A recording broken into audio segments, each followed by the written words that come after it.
Assalamualaikum warahmatullahi wabarakatuh. Bertemu kembali dengan saya, Reza Rezdiana, dalam pembelajaran IPA kelas 9.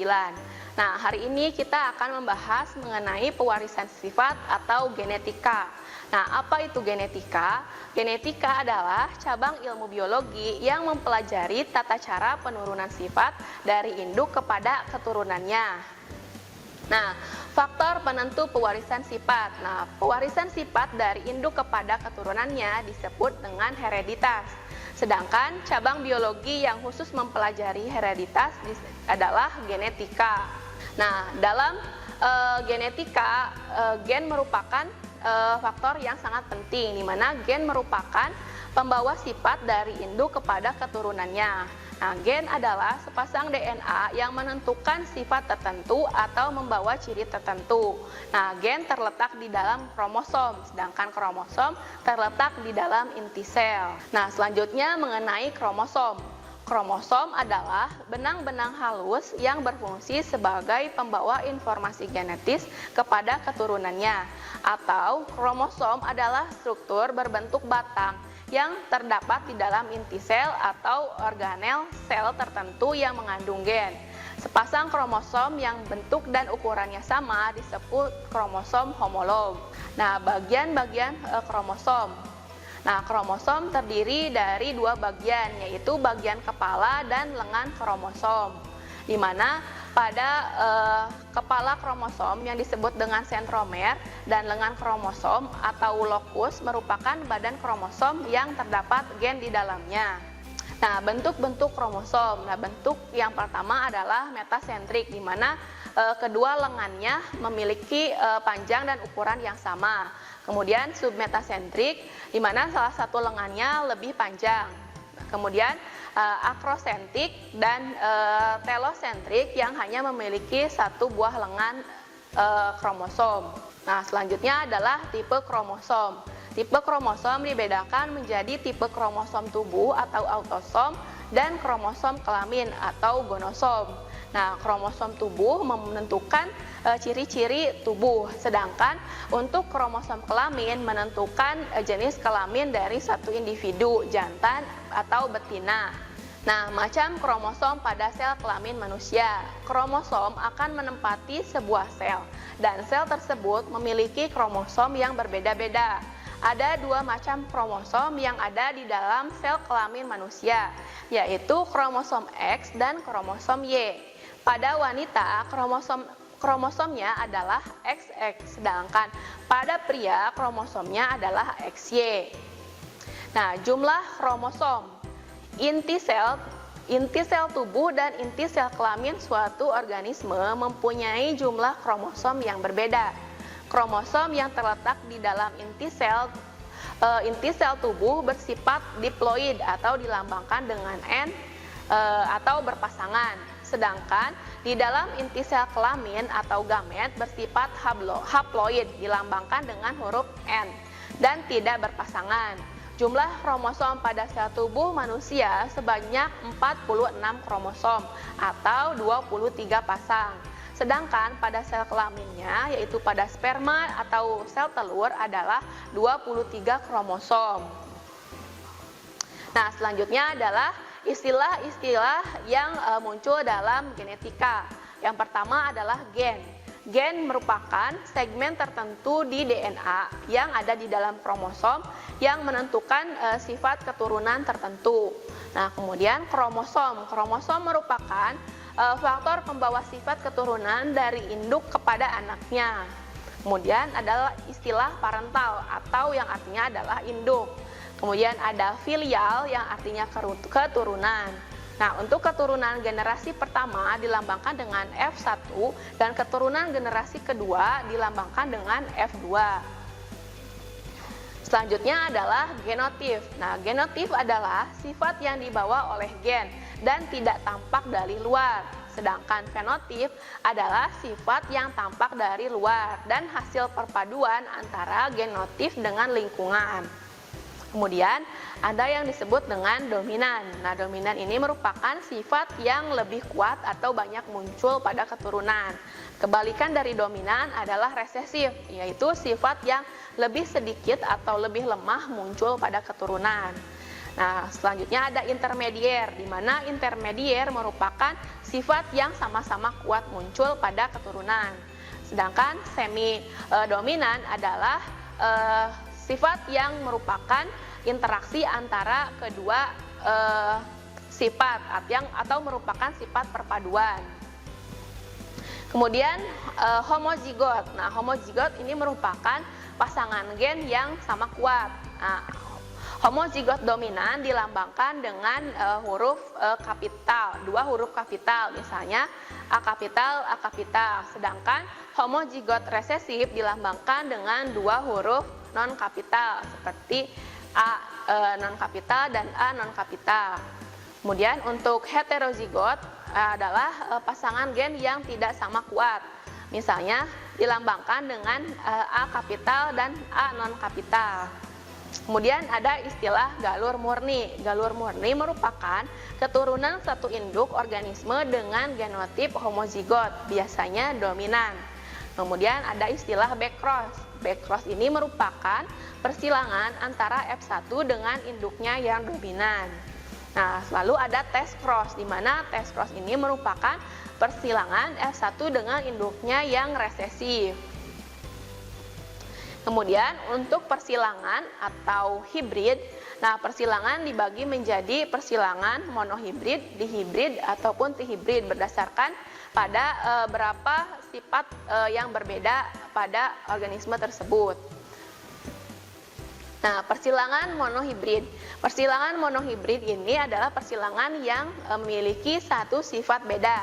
Contohnya sifat beda yang diambil adalah dari segi warna. Misalnya pada perkawinan antara tumbuhan bunga berwarna kuning disilangkan dengan tumbuhan bunga berwarna merah. Jadi sifat yang diambil hanya dari segi warna bunganya saja. Kemudian persilangan monohibrid dominan penuh merupakan persilangan satu sifat beda di mana sifat resesif terkalahkan atau tertutupi oleh sifat dominan. Nah, bila ada dua gen resesif dan gen dominan ada bersama-sama, maka sifat resesifnya tidak akan muncul.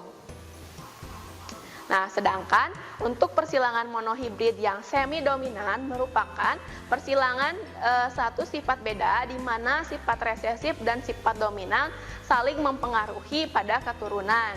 Jadi sifat keturunan merupakan perpaduan antara sifat induknya. Nah, selanjutnya adalah persilangan dihibrid. Nah, persilangan dihibrid adalah persilangan dengan dua sifat beda.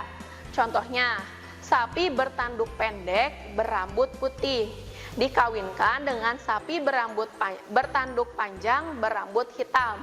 Nah, sifat yang diambil ada dua sifat yang berbeda, yaitu dari panjang pendeknya tanduk serta dari warna rambut. Maka persilangan tersebut dikatakan persilangan dihibrid. Nah, kemudian penyakit menurun pada manusia. Nah, ciri-ciri penyakit yang sifatnya menurun, yang pertama adalah dibawa oleh gen. Lalu penyakit ini tidak dapat disembuhkan atau kecil kemungkinan dapat disembuhkannya dan dapat diturunkan kepada anaknya. Nah, sifat yang muncul ini jika pada kondisi homozigot resesif atau pada gen letal. Contohnya adalah hemofili. Nah, hemofili ini merupakan kondisi di mana darah sukar membeku bila terjadi luka. Kemudian ada albino. Albino ini merupakan ketidakmampuan kulit untuk memproduksi pigmen melanin sehingga warna kulit sangat putih. Kemudian buta warna, yaitu ketidakmampuan mata membedakan warna dengan jelas. Kemudian penyakit talasemia, yaitu darah merah bentuknya seperti bulan sabit, di mana penderita talasemia ini setiap bulannya harus melakukan transfusi darah. Kemudian penyakit polidaktil. Nah, polidaktil ini adalah penyakit jari berlebih, biasanya pada ibu jari.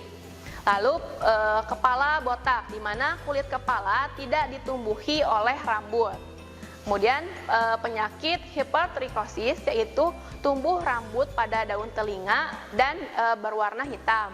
Lalu penyakit epilepsi atau penyakit kejang-kejang. Nah, berikut ini merupakan contoh orang yang mengalami hipertrikosis, di mana terjadi pertumbuhan rambut yang tidak normal pada daerah wajah ataupun telinga. Kemudian anodentia atau ompong, di mana penderita anodentia ini tidak akan tumbuh gigi atau ompong selama hidupnya. Sedangkan untuk albino, yaitu orang-orang yang tidak memiliki atau tidak memproduksi pigmen melanin dalam tubuhnya. Nah, selanjutnya adalah polidaktil, yaitu jari yang berlebih. Nah, ini masih contoh dari polidaktil. Kemudian gigantisme. Gigantisme ini merupakan pertumbuhan yang tidak sewajarnya atau dikatakan sebagai pertumbuhan raksasa, di mana ukuran tubuhnya itu melebihi dari batas orang normal. Nah, kepala botak. Nah, kebotakan ini disebabkan karena adanya gen atau keturunan dari induk sebelumnya. Nah, penyakit talasemia. Nah, perbandingan antara sel darah merah orang normal dan penderita talasemia. Jika orang normal memiliki bentuk sel darah merah yang bulat dan bikonkav, nah sel darah merah orang yang menderita talasemia berbentuk seperti bulan sabit. Nah, selanjutnya adalah golongan darah. Nah, golongan darah seseorang ditentukan oleh jenis protein yang ada pada darah yang disebut dengan agglutinogen dan agglutinin. Nah, Karl Landstein membagi golongan darah menjadi 4 golongan, yaitu golongan A, B, O, dan AB. Nah, sifat keturunan pada golongan darah dibawa oleh protein yang disebut dengan isoagglutinin atau dilambangkan dengan I. Nah, orang bergolongan darah A, B, O, dan AB mempunyai kode isoagglutinin sebagai berikut. Nah, untuk orang bergolongan darah A, jika memiliki sifatnya adalah homozigot, maka isoagglutininnya adalah IA. Sedangkan jika heterozigot, maka I0. Begitu juga untuk orang yang bergolongan darah B. Nah, jika homozigot, maka isoagglutininnya IB, dan jika heterozigot, isoagglutininnya IB-I0. Nah, untuk golongan darah O, isoagglutininnya adalah IO atau I0. Nah, untuk orang bergolongan darah AB, isoagglutininnya IA-IB. Nah, demikianlah penjelasan mengenai pewarisan sifat atau genetika. Terima kasih atas perhatiannya. Sampai bertemu kembali di video pembelajaran berikutnya. Wassalamualaikum warahmatullahi wabarakatuh. Kunjungi sosial media lainnya seperti website kami di pkbmalfata.com, Facebook PKB Malfata Mananjaya, Instagram PKB Malfata _official. Dan terima kasih telah klik video ini. Jangan lupa like, comment, share, and subscribe untuk menunjukkan dukungan kamu terhadap channel ini. Enjoy the video PKB Malfata.